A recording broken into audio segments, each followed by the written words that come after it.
유고슬라비아 한 여자아이가 있습니다. 10대 소녀가 되었을 때 그 학생이 성경 말씀을 들으면서 은혜를 받았습니다. 그리고 그 마음에 불타는 마음, 성경에 불타는 마음, 하나님의 말씀에 불타는 마음이 생겼습니다. 그래서 선교사로 자원했고 수녀가 되어 인도 캘카타로 갔습니다. 거리를 지나다가 병든 여인 아줌마를 봤습니다. 그러니까 돌보는 사람이 없어서 몸의 한쪽이 썩어 들어가고 있는 것입니다. 쥐들이 썩은 부위를 가끔씩 와서 파먹고 있었어요. 몸을 움직이지 못하니까. 그 참담한 모습을 보고 발걸음을 멈췄어요. 그래서 이런 생각이 들었어요. 어떻게 할까? 내가 정말 힘없고 참 연약한 여자인데 내가 그들을 위해서, 그 여성을 위해서 무엇을 해줄 수 있을까? 이런 생각이 들었습니다. 그때 그냥 지나치려고 했어요. 그런데 그 마음속에서 무언가 음성이 들렸다는 겁니다. 네가 도와줘야 한다. 순간적으로 그 소녀가 기도했어요. 선교사가. 하나님, 저는 못해요. 저는 못해요. 내가 어떻게 그 여성을 돌볼 수 있겠습니까? 그러니까 다시 음성이 들렸는데, 내가 도와도 그 여성을 네가 못 돌겠느냐, 못 돌보겠느냐 그랬어요. 하나님이 너를 돕고 너와 함께하면 네가 도울 수 있다라고 말씀하셨다는 겁니다. 그녀는 즉시로 발걸음을 돌이켜서 그 여성에게 다가가서 그 썩어 들어가는 상처를 소독하고 치유해 주었습니다. 그리고 그 여성을 업고 자기 집으로 데려와서 돌보기 시작했어요. 그 이후에 그녀의 곁에는 많은 불쌍한 사람들이 한 사람씩 모여들기 시작했습니다. 더 이상 비좁은 집에 데려다 올 수 없어서 도시의 그 행정 관리를 찾아가서 집 옆에 있는 힌두교 성전을 빌려달라고 합니다. 그곳이 사람들을 다 정서가 넓기 때문에 그것을 치유하기 좋겠다고 빌려달라고 합니다. 이것은 가장 아름다운 삶을, 감동을 남기고 떠난 마대 테레사 수녀의 이야기입니다. 많은 사람들은 세상 가운데 높아지려고 하고 존귀히 받으려고 합니다. 그녀는 세상 사람들 가운데 정말 하나님의 복음의 말씀 가운데 순종함으로 그 여성의 이름이 테레사가 하는 마더 테레사입니다. 위대한 어머니, 세상의 어머니의 이름 마더 테레사가 되었다라는 것입니다. 오늘 본문에서 주님께서 높이시는 자, 존귀히 여기는 자가 누구인가라고, 오늘 어떻게 높이시고 존귀히 여김 받는가, 그 사람이 누구인가를 말씀하고 있습니다. 오늘 말씀을 통해서 정말 주께서 높이시는 자가 누구인지 말씀을 통해서 은혜 나누기를 소망합니다. 첫 번째, 주께서 높이시는 자는 주와 함께한 자입니다. 25절에 보면 에바브르디도를 너희에게 보내는 것이 필요한 줄로 생각하노니 그는 나의 형제요, 함께 수고하고 함께 분사된 자요, 너희 사자로 내 쓸 것을 돕는 자라. 바울은 빌립보에 보낸 서신이 빌립보서인데 이를 전달한 주요 인물이 누구였냐면 에바브로디도였습니다. 빌립보서에만 기록되어 있는 인물인데 그가 누구인가에 대해서 바울은 4가지로 기록해 놓았습니다. 첫 번째는 그를 나의 형제라고 말하고 있습니다. 형제는 1차적으로 그 당시에 같은 민족 이스라엘에게 강한 유대감을 펴서 그를 모두 형제라고 말하고 있습니다. 또한 2차적으로는 바울은 그리스도를 주로 영접하고 하나님을 아버지로 부를 때 공동체 안에서 들어온 모든 사람들을 형제라고, 자매라고 불렀다라는 것입니다. 요한복음 1장 12절에 이렇게 말씀하고 있습니다. 영접하는 자, 곧 그 이름을 믿는 자들에게는 하나님의 자녀가 되는 권세를 주셨으니 복음을 예수 그리스도를 주로 믿고 하나님을 아버지로 믿는 자는 누구든지 형제요 자매가 되는 것입니다. 그러므로 에바브로디도를 나의 형제라고 기록해 놓았습니다. 그가 서로 쓸 것을 나누고 위로하며 걱정과 슬픔을 함께하는 형제가 되었다라는 것입니다. 두 번째는 함께 수고한 자, 함께 군사된 자라고 말하고 있습니다. 복음 증거를 위해서 함께 수고한 자입니다. 복음을 위해서 대적자들과 계속해서 함께 싸우는 동역자의 일을 감당했습니다.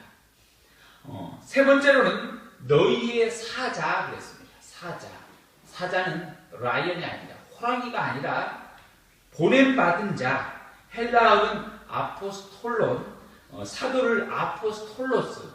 이 말 알아두면 굉장히 멋있습니다. 이 말 알아두면 아포스톨로스. 이 말은 헬라어 사도들이라는 말인데 이것은 보냄받은 자라는 뜻입니다. 에바브로디도를 사도라고 표현하고 있어요. 사역을 감당하기 위해서 권위를 부여받고 보낸 자라는 뜻이에요. 그는 사도라는 것입니다. 네 번째로 그는 쓸 것을 돕는 자예요. 사도 바울의 쓸 것, 복음의 선교의 일을 감당하기 위해서 돕는 자라고 말하고 있습니다. 바울의 필요를 채워주는 귀한 동역자라고 했습니다. 여기서 주목해야 할 단어는 뭐냐면 그 사역에 동참하며 대적들과 싸우는 것에 서로 함께했다는 거예요. 형제로서 함께했고 사자로서 함께했고 동역자로서 함께했고 군사로서 함께했다는 거예요. 대적하는 군사로서 함께했다는 것입니다. 함께한 단어가 펠로우예요. 펠로우. 동역하다, 나누다, 서로 짐을 지다라는 뜻입니다. 이것은 펠로우십인데 함께 모든 일을 나누다, 함께 하다라는 뜻에 있습니다. 우리가 주님과 함께하고 예배하고 있습니까? 예수 그리스도와 함께하는 것은 주님과 함께 예배하는 삶을 사는 것입니다.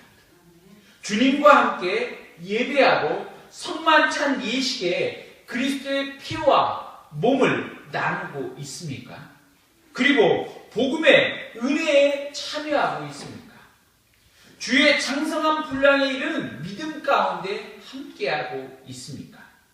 주님 안에서 주님을 나누고 성령 안에서 성령의 교통하심을 나누며 섬김을 나누며 예수님을 섬기고자 할 때 부딪히는 모든 어려움과 고통, 핍박 이것을 함께하는 자이냐 이것입니다. 여러분 오직 주님과 함께하는 자가 될 때 주께서 높이시는 줄 믿습니다. 그를 뭐라고 했냐면 나중에 존귀한 자라 일컬어라. 너희가 존귀한 자로 대접해 주라 그랬어요. 그가 수고하고 매맞고 힘들고 어려움을 당했는데 왜 그를 존귀한 자라고 했겠습니까? 그가 함께한 자였기 때문입니다. 베드로는 예수님의 12제자 중에 으뜸이었어요. 으뜸. 너희는 나를 누구냐 물었을 때 베드로만 유명한 신앙 고백을 했어요. 뭐라고 했냐면 주는 그리스도시요 살아계신 하나님의 아들이십니다. 이 고백을 베드로가 했다는 겁니다. 또 예수님의 사랑을 가장 많은 받은 자가 베드로였어요. 주님이 함께 가는 곳 어디나 베드로가 함께 있었다는 것입니다. 예수님은 제자들이 나를 부인하고 부정할 때 절대로 나는 예수님을 버리지 않겠노라고 호언장담했던 자예요.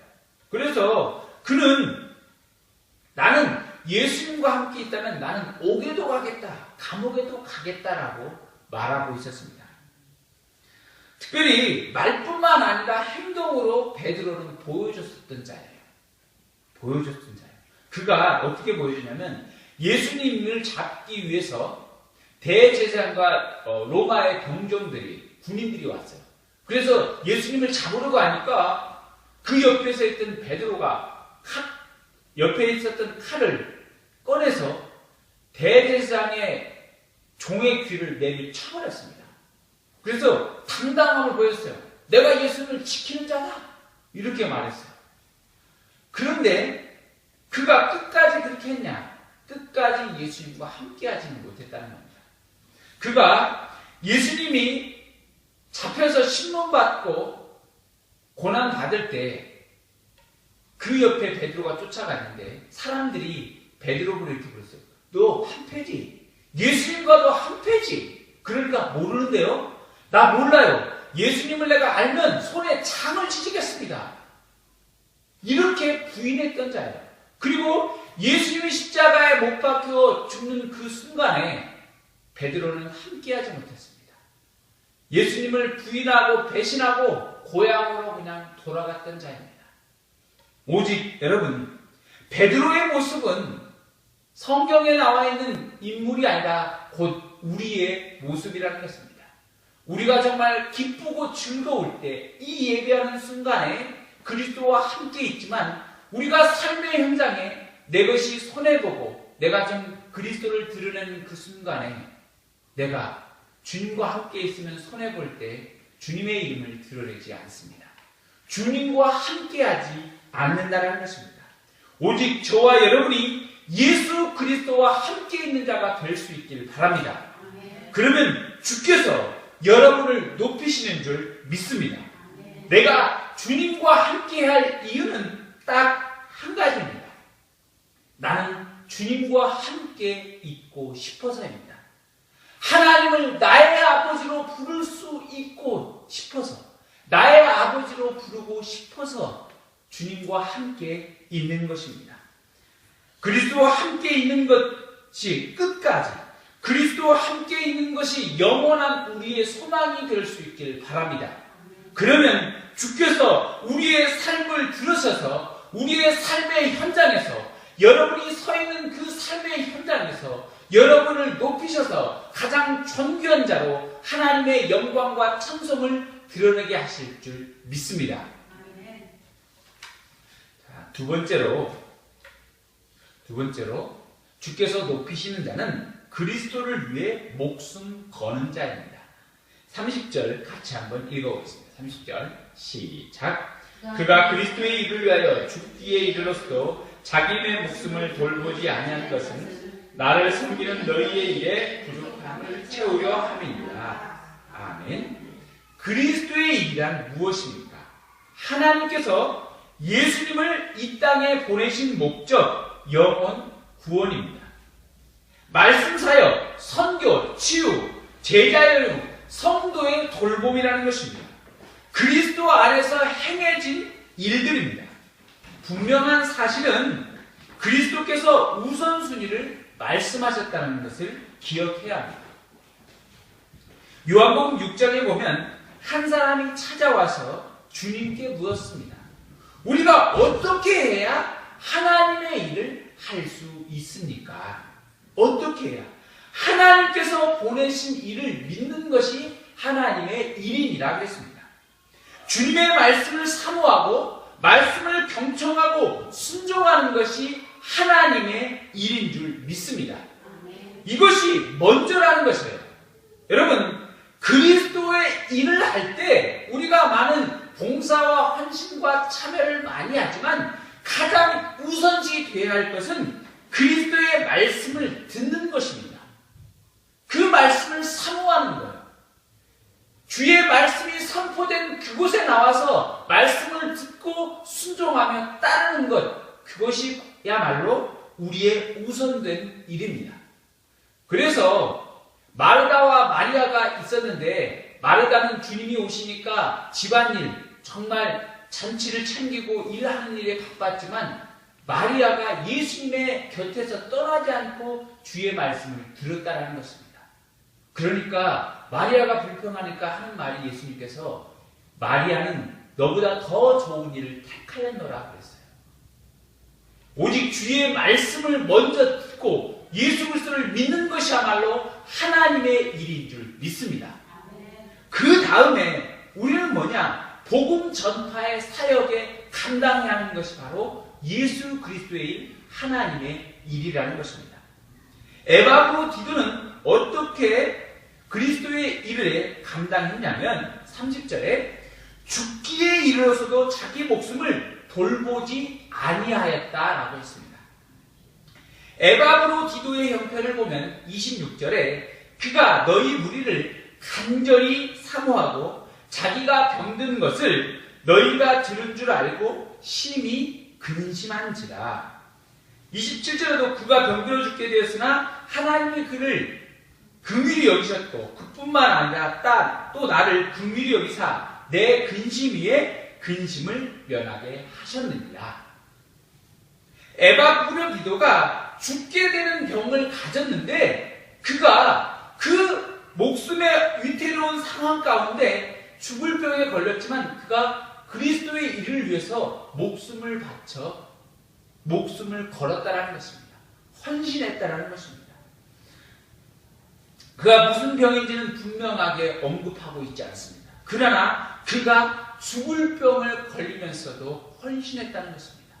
그때 하나님께서 어떻게 했냐면 그를 긍휼히 여기사 그의 형편을 돌보시고 치료하셨다는 것을 믿을 수 있길 바랍니다. 하나님이 은혜를 허락하시면 우리의 죽을 병도 낫게 하셔서 치료하시는 은혜를 받는 줄 믿습니다. 바울은 고린도후서에서 왜 오늘 에바브로디도가 죽을 힘을 다해서 정말 목숨을 걸고 헌신했는가를 고린도후서 11장에서 보여주고 있어요. 자기 자신이 왜 그랬는지 에바브로디도의 상황을 잘 말해주고 있는 말씀이라 생각됩니다. 자신의 복음 사역을 위해서, 복음 전파를 위해서 바울이 어떻게 했냐면 유대인들에게 40에 하나 감한매를 5번이나 맞았습니다. 40에 하나 감한매라는 건 뭐냐면 그 매를 맞으면 죽는 겁니다. 그냥 이렇게 큰 나무로 된 거예요. 곤장 맞는 것처럼 있지 않습니까? 그게 40에 하나 감한매, 40대 때리면 거의 죽는다는 거예요. 그게 50대를 맞았습니다. 5번을 맞았어요. 5번. 그리고 채찍으로 맞은 태장을 3번으로 맞았습니다. 채찍. 그리고 돌로 맞고 배가 파산당했습니다. 복음을 전하다가. 그리고 꼬박 하루 동안 바다에漂流하면서 죽을 위기를 넘겼다는 것입니다. 굶주리고 헐벗고 목마르고 이것이 바로 사도 바울이 복음 앞에 자기 자신이 수고한 일이었어요. 목숨을 거는 일이었어요. 그러면 왜 사도 바울이 그렇게 자기 목숨을 복음에 걸고자 했는가? 왜 그랬겠습니까? 그는 복음에 감격한 자였기 때문입니다. 그는 허물과 죄로 죽었던 자, 죽을 수밖에 없던 자가 허물과 아니라 허물과 죄로 죽었던 자라는 것입니다. 우리는 바로 죽었던 자예요. 우리 죽었던 자를 예수 그리스도의 십자가의 피로써 우리를 구원해 주신 그 감격의 은혜를 잊지 못한다는 것입니다. 여러분, 예수님께서 여러분을 구원해 주셨던 그 감격을 가지고 살고 있습니까? 예수님께서 저와 여러분을 위해서 십자가에 못 박혀 구원하셨다는 그 감격의 은혜를 이 순간 우리의 심장 가운데 바라보시고 그 은혜, 감격한 은혜를 경험할 수 있기를 바랍니다. 오직 복음에 감격하면 그리스도를 위한 일에 더 이상 고통과 슬픔으로 다가오지 않습니다. 제가 신대원을 계속 시험을 보면서 시험에 떨어졌습니다. 그래서 4번이나 떨어져가지고 굉장히 막 속이 타고 막 그랬습니다. 그래서 요즘에도 그 여파로 인해서 커피 먹으면 지금도 설사해요. 위가 그때 이게 다쳐가지고 위가 그냥 다 깎였습니다. 너무 스트레스를 많이 받았죠. 그래서 이제 제가 신대원 보면 목사가 가만히 보면 큰 교회나 잘 하지 대부분 목사님은 다 힘듭니다. 별 먹을 것도 없고 근데 내가 왜 그것을 이렇게 하려느냐. 그래서 그냥 신대원을 포기하려고 했습니다. 그래서 포기하려고 그러니까 너무나 내 삶에 있어서 중요한 중대 기로인데 여기서 포기하면 내 마음대로 결정하면 또 후회할까봐 기도원 가서 기도해보고 결정하고 내려오려고 갔는데 하나님께서 저에게 이 말씀을 주셨습니다. 예레미야 10장 9절 네가 다시는 여호와를 선포하지 아니하며 그 이름을 말하지 아니하려 하면 나의 마음이 불붙은 것 같아서 답답하여 견딜 수 없나이다. 내 심령에 정말 그리스도의 심령이 불붙는 것 같아서 답답하여 견딜 수 없는 그 타오르는 주의 심장에 불이 있다라는 것입니다. 그래서 내가 복음을 내려놓고 내가 포기하고자 할 때 주께서 나를 심령의 불, 주의 강력한 불로 나를 태워버렸습니다. 내가 그 불을 끄고자 끌 수 없다는 거예요. 주님, 내가 다시 하겠습니다. 내가 이 길에 내가 다시 목숨을 걸고 다시 나가겠습니다. 이 선교를 그 응답을 하고서야 내가 그 답답한 마음이 내려놓고 그 길을 갈 수 있게 되었다는 것입니다. 그래서 오늘 저는 이 길 가운데 복음의 현장 가운데 나와서 오늘도 복음의 길을 가고 있습니다. 우리나라에 온 개신교 최초의 선교사가 누구냐면 로버트 저메인 토마스 선교사입니다. 영국에서 1863년에 런던 선교회 파송을 받아서 중국 상하이로 파송되었던 자입니다. 근데 그 상하이에서 파송되었는데 중국의 흥선대원군의 박해를 피해서 중국으로 온 많은 조선인들이 있었습니다. 그 사람들과 같이 이야기를 하다 보니까 그들이 천주교인데 복음을 믿었던 자인데 그들이 성경을 전혀 모르는 사람이었어요. 그러니까 토마스 선교사가 생각해보니까 내가 조선에 가서 성경책을 전해주고 그곳에서 복음을 전하겠구나. 그래서 조선으로 우리 한국으로 발걸음을 옮겼다는 겁니다. 1866년도에 미국의 국적 무장 상선인 제너럴 서머너에 그가 탑승해서 왔습니다. 한국의 통상을 요구하니까 흥선대원군이 쇄국 정책으로 외국과 통상을 안 하겠다 그러는 겁니다. 그러니까 그 굉장히 나쁜 감정을 가지고 있는 국민들로 하여금 그 외세 침략에 대입하라. 저들이 일본처럼 침략할 것이다. 이런 옛날에 그 말을 흥선대원군이 하는 거예요. 그러니까 사람들의 마음 가운데 두려움이 있었어요. 그런데 제너럴 서머너가 대동강으로 올라오다가 양강도에 있는 모래톱에 배가 좌초돼 버렸어요. 배가 움직이지 않으니까 조선에서 수군들이 화포를 쏘아대고 군함이 출동해서 다 모든 사람이 몰려가는 겁니다. 그래서 제너럴 서머너에 있는 많은 사람을 다 죽여버렸어요. 그때 이 배에 타고 있는 토마스 선교사도 죽임을 당했는데 그때 나이가 27살이었습니다. 토마스 선교사를 죽인 사람이 누구였냐면 박충권이라는 사람이었습니다. 박충권이라는 사람이었는데 이 사람이 토마스 선교사가 죽으면서 이 빨간 책, 이 성경책을 한번 읽어보라 하면서 죽으면서 줬는데 박충권 그 사람이 정말 그것을 내가 죽이면서도 그 성경책을 받았어요. 그래서 자기 집에 갔는데 후에 어떻게 됐냐면 성경책을 읽고 박충권은 평안교회 장로가 되었다는 것이에요. 그리고 그 선교사가 많은 성경책을 가지고 왔는데 이 성경책을 다 사람들이 나눠 가졌어요. 딱 종이로 되니까 너무 좋으니까 집에 가서 벽지로 발랐어요. 문지방에도 바르고 다. 그러니까 이 벽지로 발랐던 박영식이라는 사람이 있는데 이 벽에 붙여진 성경책을 읽고 그가 복음을 영접했다는 것입니다. 그리고 그의 집을 교회로 내놨어요. 그 교회가 널다리 교회로 세워졌다는 것입니다. 그러므로 여러분이 길 가다가 복음을 한마디도 전하고 전도지를 나눠줘도 그것이 벌어지더라도 그것을 불쌍히 여기고 그걸 찝찝하지 마세요. 떨어져 있는 그 성경책, 그 한마디 성경 말씀을 읽고 예수 그리스도를 영접한다는 놀라운 사실이 있다는 것입니다. 성령께서 역사하시는 겁니다. 그래서 토마스 선교사의 흘린 피로 우리 한국에 복음이 전파됐고 우리가 예수 그리스도를 주로 영접했다라는 사실입니다. 여러분, 복음을 위해 목숨을 거는 자가 될 수 있길 바랍니다. 두렵습니까? 그러나 성경에서는 분명히 이렇게 말씀하고 있습니다. 마태복음 10장 39절, 자기 목숨을 얻은 자는 잃을 것이요 나를 위하여 자기 목숨을 잃는 자는 얻으리라. 그리스도의 복음을 위해서 자기 목숨을 잃고자 하는 자는 얻게 된다는 그 상반된 뒤에 역설의 복음의 말씀을 믿을 수 있기를 바랍니다. 그때 복음의 목숨을 걸 때 주께서 여러분들을 가장 존귀한 자로 높여주시는 줄 믿습니다. 세 번째로 주께서 높이시는 자는 섬기는 일에 부족함을 채우는 자입니다. 30절에 같이 한번 읽어보겠습니다. 30절 다시 한번 시작. 그가 그리스도의 일을 위하여 죽기에 이르렀어도 자기의 복음을 돌보지 아니하는 것은 나를 섬기는 너희의 일에 부족함을 채우려 함이니라. 아멘.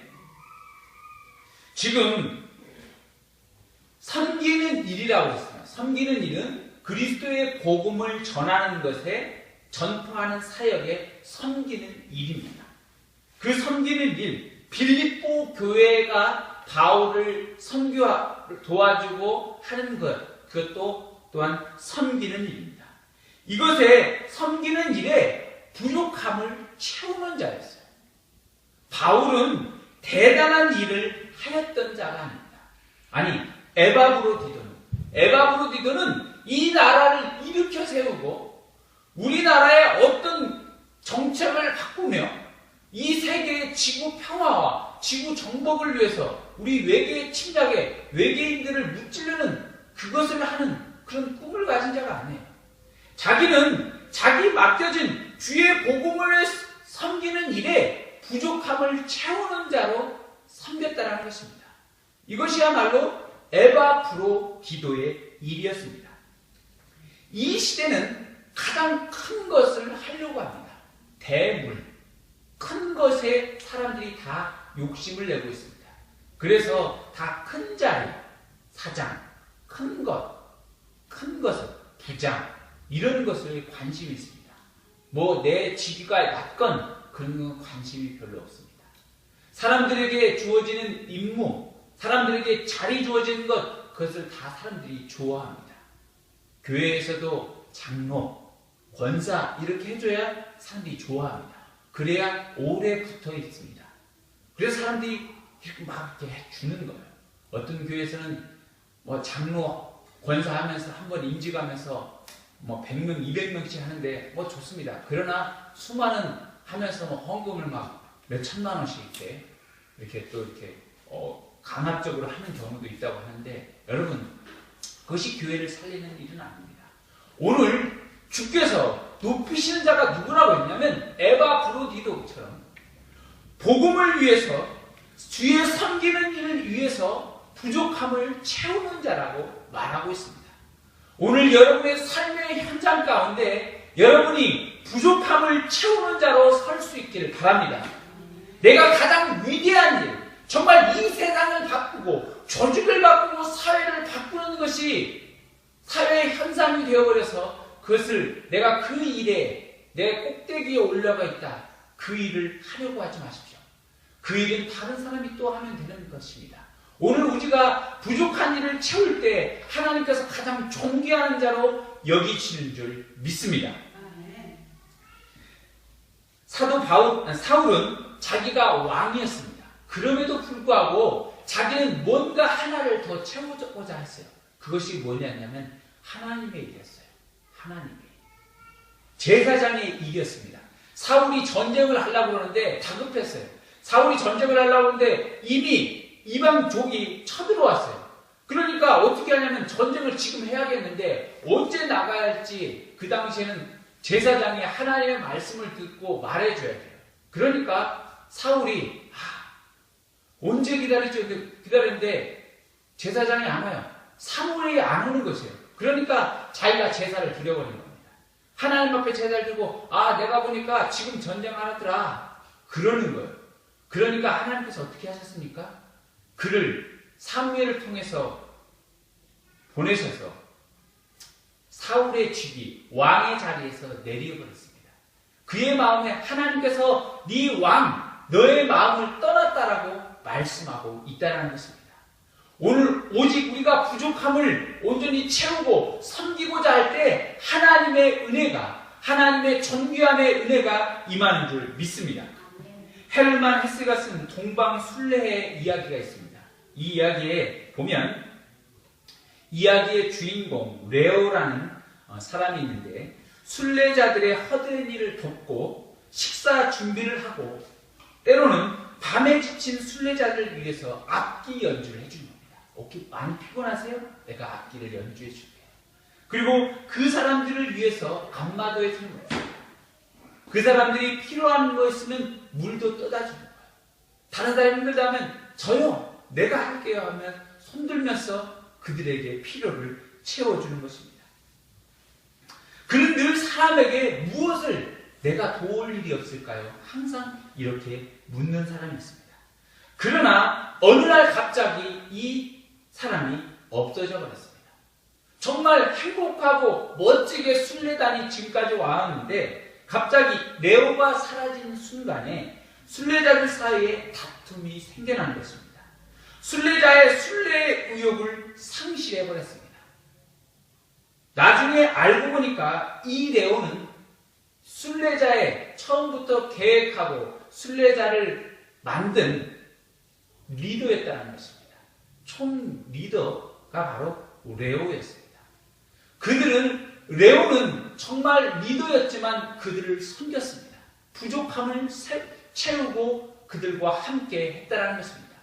오늘 우리의 리더이신 예수 그리스도는 우리의 부족함, 허물과 죄로 죽은 죄에 고민하는 우리들, 그리고 이 세상 정말로 이 시대 가운데 방황하는 우리들, 정말로 심령이 우리의 마음에 허전한 그것을, 우리의 가족에 허전한 그것을, 우리 인간을 정말 채우고자 하나 채울 수 없는 것을 예수 그리스도의 생명으로 채우시고 십자가로 자기가 피 흘려 우리의 부족함을 채우셔서 우리를 온전케 하신 분이십니다. 예수 그리스도가 우리를 부족함을 채울 때 하나님께서 그를 어떻게 하셨습니까? 그를 모든 만물 위에 뛰어나게 하신 그리스도 메시아가 되게 하셨다는 것입니다. 오늘 저와 여러분의 믿는 구주가 우리의 부족함을 채우시는 그리스도입니다. 그렇다면 저와 여러분이 오늘도 예수 그리스도의 본을 따라 우리의 섬기는 일터에 삶의 현장에서 가장 부족한 일, 정말 가장 연약한 일이 우리의 부족함을 채우는 일, 섬기는 일이라면 그것도 기쁨으로 감당할 때 하나님께서 우리를 높이셔서 가장 존귀한 자로 삼아주시고 높여주신 줄 믿습니다. 이 놀라운 은혜와 충만한 역사가 저와 여러분과 함께하기를 간절히 소원합니다.